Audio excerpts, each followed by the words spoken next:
युवाओं में बढ़ते ही जा रहा है। ये क्रेज कहीं ना कहीं फिल्म स्टार को देख कर भी आया है। टैटू का कॉन्सेप्ट भी बदल चुका है। टैटू में डिजाइन, आकार, प्रकार सब में बदलाव आया है। पहले लोग सिर्फ टैटू अपने नाम का छोटा सा अक्षर या फिर भगवान का नाम ही लिखवाते थे, लेकिन अब लोग पूरे बॉडी में टैटू लगाने लग गए हैं। तो टैटू लगाने से पहले और बाद में क्या सावधानियां बरतनी चाहिए, वो हम जानने की कोशिश करेंगे। हमारे साथ सरोज राय, स्किन स्पेशलिस्ट मौजूद है। तो मैम, अभी टैटू का क्रेज जो है दिन प्रतिदिन बढ़ते ही जा रहा है युवाओं में। हर कोई जो है अपने बॉडी में, इवन फुल बॉडी में टैटू करवा रहे हैं। तो टैटू कराने से पहले और बाद में क्या क्या सावधानियां बरतनी चाहिए? जी, हम जहाँ तक देखते हैं कि ये युवाओं में ज़्यादा क्रेज है और टेटुओं के अलग अलग प्रकार होते हैं, उसमें फ्लोरोसेंट डाई वगैरह यूज़ करते हैं। तो आप अगर टेटू के शौकीन हैं और अपना टेटू बनवाना चाहते हैं तो आप जहाँ भी जाए, जो स्टूडियो में आप जाए, वहाँ पे जो एनवायरनमेंट है वो हेल्दी होना चाहिए। जो नीडल वो यूज़ कर रहे हैं वो स्टेरिलाइज होना चाहिए। जो डाई यूज़ कर रहे हैं वो स्टेरिलाइज होना चाहिए। अगर आप फ्लोरोसेंट डाई वगैरह यूज़ कर रहे हैं तो उसका भी देख लीजिए।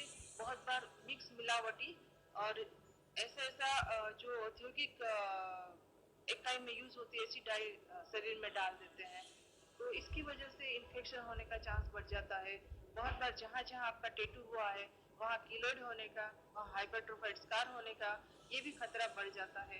यहाँ तक हमने देखा है कि बहुत सारे वायरल इन्फेक्शन जैसे हेपेटाइटिस बी वायरस है वो भी शरीर में प्रवेश कर जाता है और आपको नुकसान पहुंचाता है। इसलिए आप एकदम जांच परख करके ही अपना टेटू बनवाइए। टैटू बनाने के बाद क्या क्या सावधानियां बरतनी चाहिए? अगर आप टेटू बनवा रहे हैं तो ये एक पेनफुल कंडीशन है, उसमें दर्द होता है।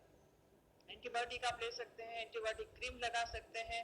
तुरंत तुरंत उसको आप धूप में तुरंत एक्सपोज ना करें। हो सके तो 24 घंटा पानी ना लगाए। और बहुत सारी ऐसी सावधानियां होती हैं कि अगर आपने हिडन एरिया में टेटू करवाया है तो आपको थोड़ा ज़्यादा केयर रखना पड़ता है क्योंकि ये थोड़ा पेनफुल होता है। सोने वगैरह में ध्यान रखें कि उस एरिया में, उस करवट पे मत सोइए जहाँ आपने टेटू बनवाया है। तो आपको अगर इस तरह से एक आध वीक का आप केयर लेते हैं तो फिर आपको टेटू कोई नुकसान कारक नहीं रहेगा। तो ये तो देखिए बाद में क्या होता है, लेकिन किस किस स्किन में मतलब टैटू लगाना चाहिए, किस किस जगह में टैटू बनवाना चाहिए? कोई कोई ऐसा जगह होता है जो टैटू करने से बहुत पेनफुल होता है। किस किस एरिया में टैटू ज्यादातर बनाना चाहिए? जी, हाथ है, बैक है, उसी एरिया में आपको बनाना चाहिए जहाँ हाथ है, बैक है, उसी एरिया में आपको बनाना चाहिए जहाँ एक्सपोज ज्यादा ना हो। आप गर्दन में भी बनवा सकते हैं। फैशनेबल टैटू बनवाने से पहले अगर आप चाहें तो टेस्ट उसका करवा सकते हैं कि हाँ ये डाई आपको सूट करेगा या नहीं करेगा, ये ज्यादा अच्छा रहेगा। जी, ऐसा भी होता है कि टैटू जो बनाते हैं तो उनको स्किन डोनेट नहीं कर सकते हैं, तो ऐसा भी कहा जाता है। इवन स्विमिंग पूल वगैरह का पानी इस्तेमाल नहीं करना चाहिए। ऐसे कोई केयर नहीं लेना चाहिए। अगर स्किन डोनेशन की बात आती है तो नेचुरली टेटू नहीं करवाना चाहिए। जी, तो ये तो हुई कि टैटू बनाने से पहले और बाद में क्या क्या सावधानियां बरतनी चाहिए, लेकिन अभी टैटू हर युवा अपने बॉडी में बना रहे हैं। टैटू बनाना जितना सस्ता है उसे मिटाना भी उतना ही महंगा है। कहा जाता है कि टैटू, अगर आप परमानेंट टैटू बनाए हैं और उसे मिटाना आप चाहते हैं तो लेजर ट्रीटमेंट के बगैर आप टैटू नहीं मिटवा सकते हैं। तो मैम, किस तरह का लेजर ट्रीटमेंट से टैटू हटाया जा सकता है? बहुत सारी ऐसी प्रतियोगिता की एग्जाम्स होती है, यूपीएससी है या तो आप कोई फोर्स में जा रहे हैं, एयरफोर्स है या नेवी है, तो ये सब में ये टेटू एक्सेप्टेबल नहीं है, रिजेक्ट हो जाते हैं।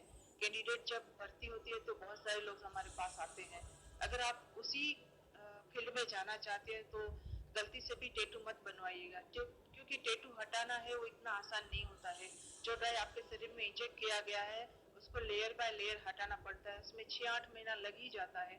और दूसरी बात है कि जहाँ से टेटू हटाएंगे तो उसमें हम 60-80% रिजल्ट दे पाते हैं और ये करवाना भी पेनफुल होता है और ये खर्चीला भी है। इसके लिए हम क्यू स्विच एनडीआर लेजर का प्रयोग करते हैं। ये ऐसा लेजर है कि जो डाई को छोटे टुकड़ों में बांट देता है और वो जो छोटे टुकड़े डाई के होते हैं वो ब्लड से और हमारी त्वचा से बाहर निकल जाते हैं। लेकिन जहाँ टेटू हटाते हैं उसी शेप का डिजाइन हल्का फुल्का रह जाता है तो स्कार बन जाता है। आपका 100% क्लियर नहीं होता है, स्कार रहेगा उसमें। जिस डिजाइन में आपका टेटू बना है उसी डिजाइन में। दूसरा है कि मतलब 100% टैटू नहीं हटाया जा सकता। डाई हट जाता है लेकिन उसी शेप का स्कार रह जाता है। मान लीजिए आपने कोई शेप का टैटू बनवाया, स्टार का टैटू बनवाया है, तो जो डाई है उसका काला कलर का, ब्लू कलर का, तो डाई हट जाता है लेकिन स्टार शेप का जो एक स्कार रह जाता है आपका शरीर में, मीन्स बताता है कि यहाँ कुछ हुआ था। और दूसरी बात ये है कि जो टैटू आप हटवाते हैं उसमें भी ब्लू और ब्लैक डाई जो इजीली निकल जाता है, लेकिन रेड है, ग्रीन है, फ्लोरोसेंट डाई है, ये बहुत डिफिकल्ट है उसको हटाना। और उसको हटाने चाहते हैं तो स्कार होने के चांस बढ़ जाते हैं। तो अगर आप अपना जो भी है कार्य क्षेत्र चुनना चाहते हैं, वो ऐसी फील्ड है जो गवर्नमेंट जॉब से रिलेटेड है। बहुत बार तो एयरलाइंस वगैरह में भी ये लोग अलाउ नहीं करता है।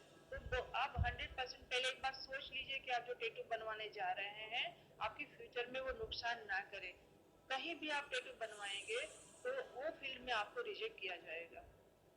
ये लेजर ट्रीटमेंट का नाम क्या है? क्यू स्विच इंडिया लेजर से हम टैटू को हटा सकते हैं। इसमें 4 से 5 सीटिंग का होता है।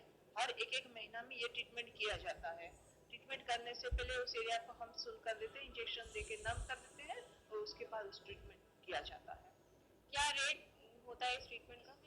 सेंटीमीटर के हिसाब से रेट लगता है। अगर टैटू 1 सेंटीमीटर का है तो 2000 के आसपास का खर्चा आता है। ये चार्जेस हर बार लगता है इसमें जब आप करवाइए।